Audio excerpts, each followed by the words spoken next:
It's that time of year when I realize I've been neglecting my marketing because I've had so many consistent jobs, but I do need to make a yearly effort to update it.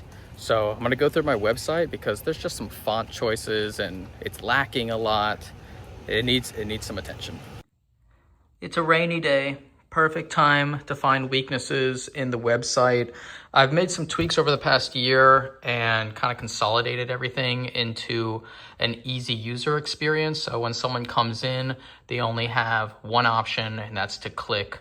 And that way, it's just, I'm showing them exactly what I do, quick and fast. They don't have to search. I took away all the other tabs on my website, and I just have this documentary tab because I was targeting some DP documentary work recently, but it's just underserved, right? It's just the documentary, and then a contact form.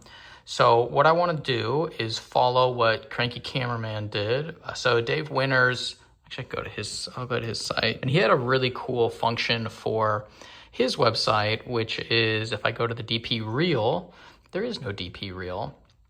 It is behind the scenes shots of what he is involved in, kind of establishing the caliber of productions. But that I really liked this was his interviews section.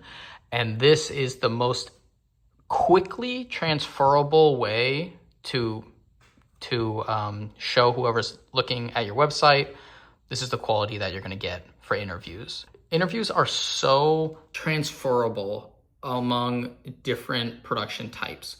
So I have some where I've done, Wall Street Journal, and that was kind of like an explainer video, had a little bit of a documentary element to it. And then we have just normal corporate interviews like this, where it's just sit down and capture this person talking. I'm not involved in anything beyond that.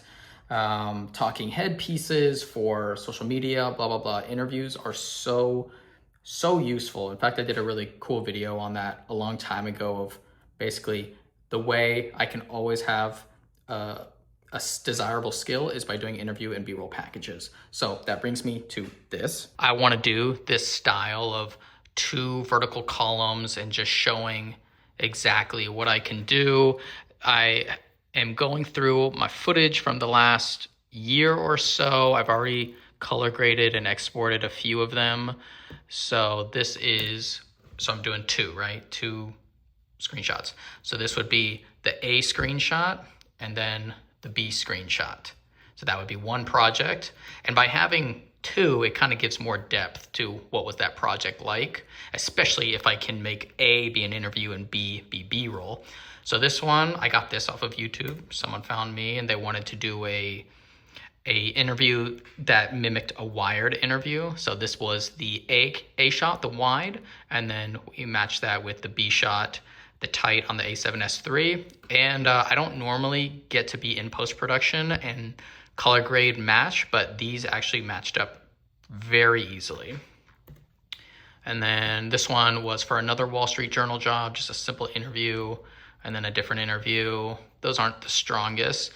But last year I went to New York and I did some really cool on-the-fly interviews, lots of B-roll for this organization. It was just one morning in New York, flew in, flew out. And I really like this interview because it's remote, it's in the field, and it shows the type of interviews we can get when we're not in an office space. So that will be the first shot. Second shot will be the close-up. And that is a product of having only one camera on the shoot. So as he was speaking, I was moving in different frames. I was going tight, I was going wide, I was on a 24-70, so this would be at the 24 end. And this is probably 70, maybe around 50, 70, just to give the editor something to bounce between instead of just one shot the whole time. This is a documentary that I jumped onto for a day. I never released that vlog. I should though. That would be a very fun one. And this was some commercial work. So this would be not quite interview and B-roll, but talking head and insert shot. So just the commercial versions of those words. Maybe cut through here. But see, I don't want to overload it and have multiple shots from the same project. I think a lot of people kind of make that mistake. They make that mistake of, this project was really good, so in my portfolio or in my website, I'm gonna just overload it with a bunch of shots from that project. And it's one, it's like, we get it, we already saw the first few shots. And two, is that the only project you did? I think it's a disservice to your marketing. And also the cool thing about this is I don't have to update it every year like I do with a reel, or like I prefer to do with a reel. I can just swap these out, my best 2 frames. If something comes along, boom, swap them out or add to it. But it's not something that feels stale like a reel, if the reel said 2024 or whatever. I still like to do that just to show new work coming through. And every time I put out a new reel, it reminds everybody, because it can be an Instagram post, it can be a YouTube video, it can be, I can break it down, I can compare it to the last one. So that has its own marketing function as well. But if someone is coming through as a prospective client to my website, they don't know what reel I put out 3 years ago. It doesn't matter. So I can just have these quick screenshots in here and just hit them with, honestly, kind of like some of the best stuff that I've ever done right in one location. It's a few days later, I've made my tweaks, so let's see how it looks. First thing, you're greeted with the reel. I kind of changed this, I switched this over to being bold, and then made all of this font smaller, still giving me a little bit of a label, but it just looks a little bit better. So I changed my tab to Director of Photography. So the only 3 options you have when you visit the site is watch the reel on the home page, contact, or what does this have? It has the frames that I want you to see. So first quadrant is showing on location, field interviews, field B-roll. I would like to do more of this stuff, whether that has some type of journalistic aspect to it or just, yeah, being in the field. I like that. But we're also in offices quite often. So just showing the corporate boilerplate. Yes, we can do lit interviews, big windows. That's a huge thing here in Florida, is can you do interviews where you can see the sky detail?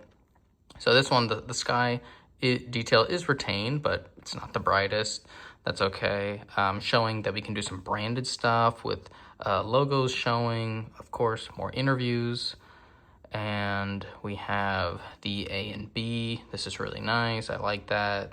Unrelated interviews, when you get shoved into someone's hotel room, and that was for more of a commercial piece.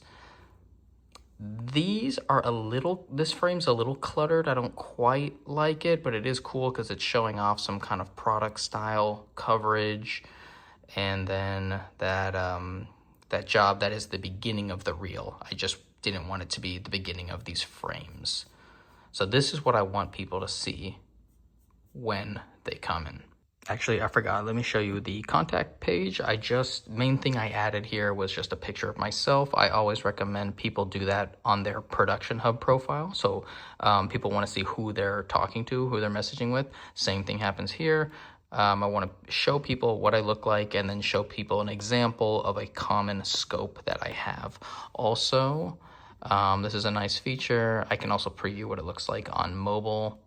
So this is what it would be: home page, drop down menu, all of the frames, and then contact page actually looks better on mobile because it separates it like this. It looks kind of jumbled up on desktop. And honestly, I think most people are going to be, well, I don't know. I don't know if most people are going to be viewing this on mobile, but if they want to, they can do everything just as well on mobile as they can on desktop.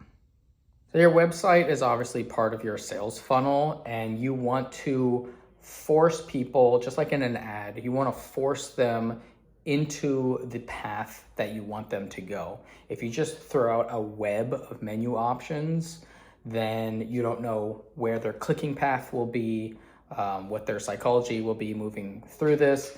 That's why I kept mine extremely simple. There's only one option to do on the home page. That's click play, and then your eye goes, okay, what's up top? It's these 2 tabs, 3 tabs to contact.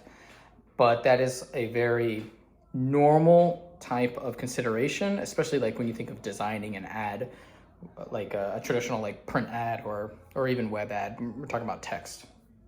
So usually you want to see where does the viewer look first? Is it the picture? Is it the text?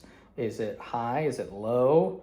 And the same psychology follows for websites and everything. Same thing for the frame of a video. You want to you can use implied lines to send their eye at the start point, go to the end point. To me, this is very fun, nerdy stuff, but it does have real world consequences, because you're either going to lose the prospective client as they go through because maybe they didn't follow the train of thought that you thought, or you lose them, but you don't know where you lost them. So I'll send this out to some buddies and I'll say like, hey, what do you think about it? What did you click first? What is your natural way that you would instinctually go through here? And it just helps guide the prospective client, the person who might want to hire you. They already did the effort of finding you, clicking on your website, getting here. This is not the spot where you want to lose them. I threw up this idea on Instagram and a couple of people weighed in, and they were saying the reel is pretty important in the beginning when you don't have a lot of stuff. People commonly ask for reels, but then when you get into higher level work, you get a lot more of these DPs who are putting in slides, like frames from these projects, and then a link to the final deliverable. And I have seen that consistent with higher level DPs. They just put big, beautiful frames on their website. And then if it is available to view, like, then they can link to it. For me, a lot of my stuff is not viewable to the public. It's like either behind corporate walls, or I just never see it, or it just gets chopped up and used in so many different things that I don't know what other footage is being combined with. So that putting the link is a little harder for me, but I like having both now. Reel up front and then frames for a different type of viewer going through the website. I am so lucky my retainer is in Palm Beach. If you're not familiar with Florida, that is South Florida, and it is just way more tropical here. Prices are insane, but man, is it a different type of living than being in Central Florida. These are mangrove islands, just beautiful stuff. Giselle and I are going for a walk, and she said this would be super corny, but I'm gonna say it anyways. So this is an orange tree. You can see the oranges here. Boom, boom, boom, boom, boom, boom. Wild spring-fed river. So the roots have actually come out because the tree was like this. And there's definitely a metaphor here. So the tree had spent all this time growing. It was up like this.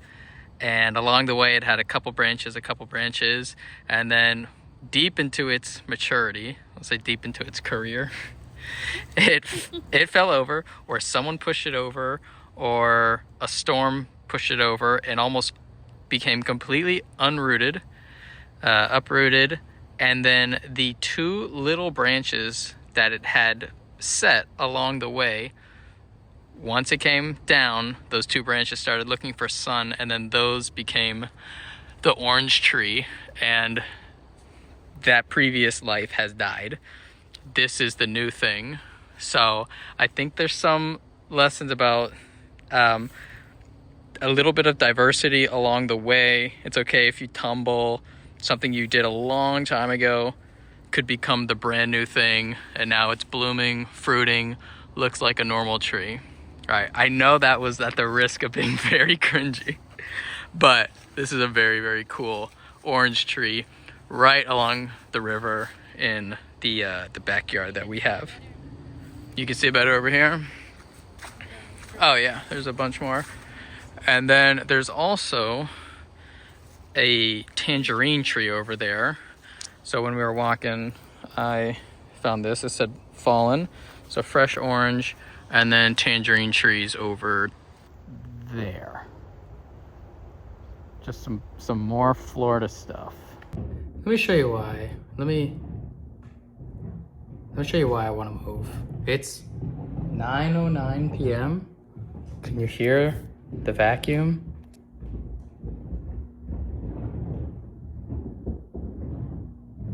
I would love my own house.